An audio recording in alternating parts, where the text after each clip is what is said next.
After over 40 years, Germany is finally bringing more firepower to its tank program. In 2022, Rheinmetall Defense unveiled its bold new creation, the Kettenfahrzeug 51, a lightweight tank expected to set new standards in lethality, survivability, and mobility.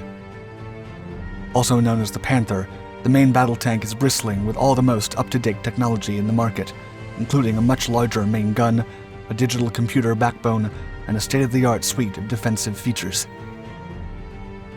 After stunning more than one at a military hardware show in Europe's Eurosatory defense exhibit, the tank prompted much speculation and controversy, leading many to wonder if it will replace Germany's current tank arsenal, if it will be used only for exports, or even if such a tank is needed at all in today's world.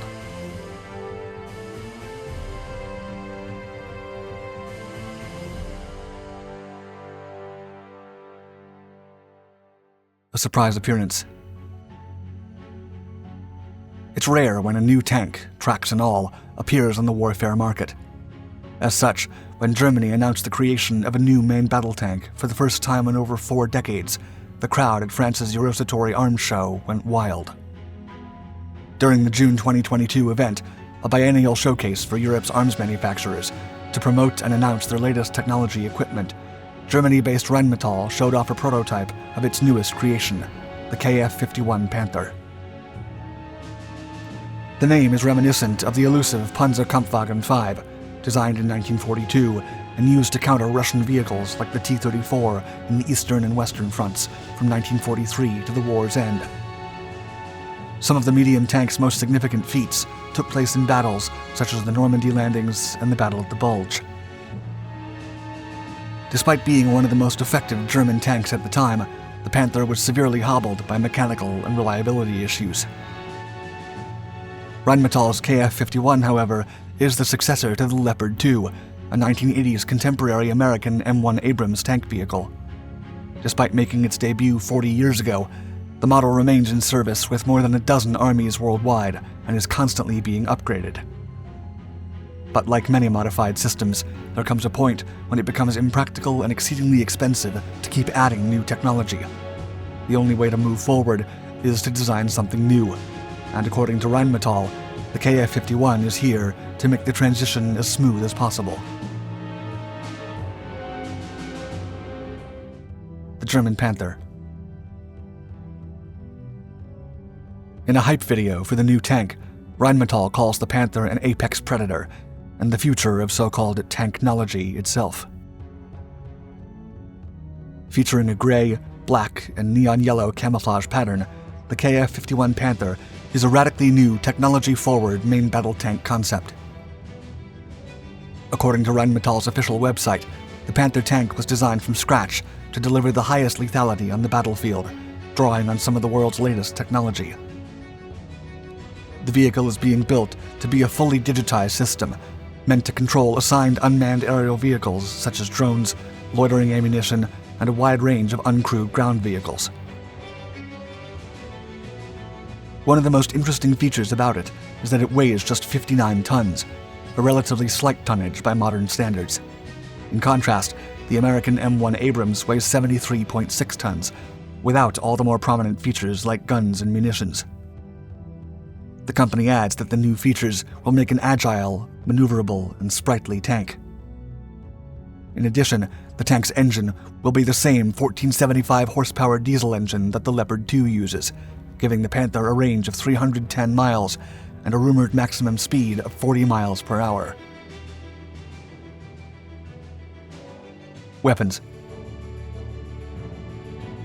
While the Panther's chassis draws on components of the Leopard 2's hull, the turret and state-of-the-art defense systems are entirely new.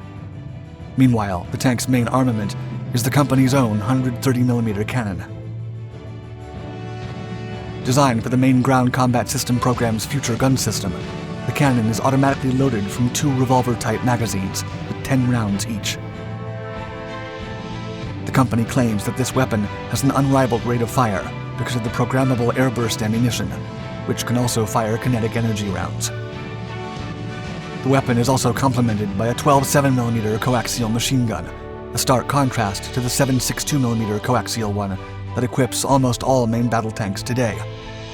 And Rheinmetall's own 7.62mm remotely controlled weapon station, known as Natter, is positioned at the rear of the turret roof. All weapons are controlled electronically, and laser rangefinders give the Panther hunter-killer capabilities. Plus, the Panther tank has a 3-layer self-protection system to protect crews on the battlefield. First, there's an active layer to protect it from anti-tank missiles and other kinetic energy-related threats. Second, a reactive layer to neutralize double-shaped charge rounds that may still get through. And finally, a passive layer of steel composite armor to stop any remaining elements. Well-oiled machine. The Panther tank was designed to be operated by a 3-person crew, with the pilot positioned in the chassis and the commander and the gunner in the turret.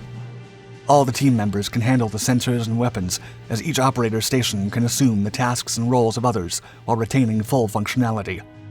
And if needed, additional space in the chassis can work as either a command post or for a drone operator or wingman pilot. Given that the turret and weapons can be controlled from the operator stations near the chassis, it opens the opportunity for future Panther variants with unmanned turrets, and perhaps even a fully remote-controlled version. The driver is provided with a hatch, and it appears as though the optional crew station for the potential 4th crew member can also be fitted with a hatch.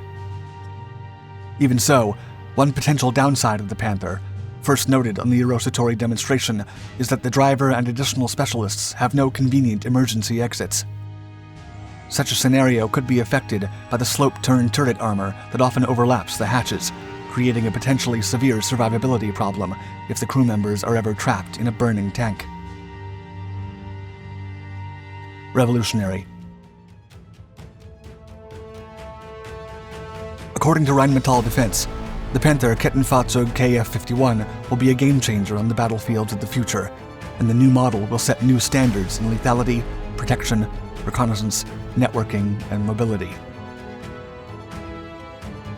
Despite seemingly being built for an exact purpose or requirement, John Philip Weiswanger, the company's assistant head of public relations, claims the Panther's design came entirely from Rheinmetall's pockets and not in response to a client's request.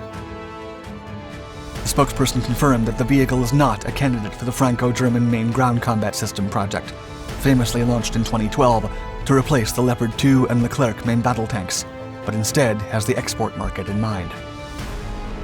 Looking at the market and those who use 2 vehicles, potential buyers of the KF-51 include Austria, Canada, Denmark, Greece, Hungary, Indonesia, the Netherlands, Norway, Poland, Portugal, Qatar, Spain, Sweden, Turkey, and Jordan, among others. And yet, the Panther is only the beginning. The future. In the near future, the company also plans a family of complementary vehicles that will push innovations that support environmentally friendly peacetime operations and further optimization in automation and effectiveness. The Panther is also expected to change as its development moves forward, and company directors want Rheinmetall and all logisticians and procurement professionals of future users to have an active voice in shaping the future of the vehicle. However, the tank has many doubters who question whether a new tank like this is even needed in today's environment. And as impressive as it sounds and looks, it will undoubtedly be an expensive endeavor. Even so, the KF-51's new innovative features and more powerful gun are beyond what the West's current and dated crop of tanks can bring to a mid-21st century battlefield. Only time will tell the level of influence it will have on worldwide warfare technology.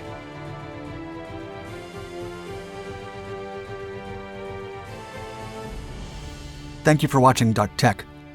For more on the latest military developments of the world, as well as history's most impressive battles, click on your screen and check out the rest of our Dark Documentaries channels.